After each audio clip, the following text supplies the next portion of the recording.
أعوذ بالله من الشيطان الرجيم. بسم الله الرحمن الرحيم.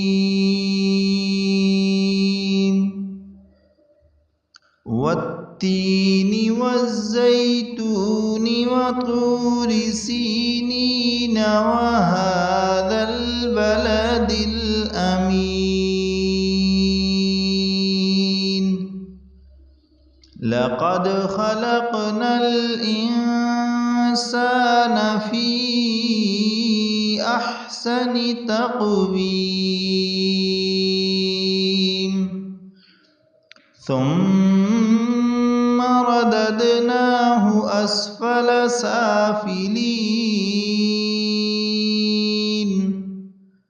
إلا الذين آمنوا وعملوا الصالحات فلهم أجر غير ممنون. فما يكذبك بعد بالدين؟ أليس الله بأحكم الحاكمين؟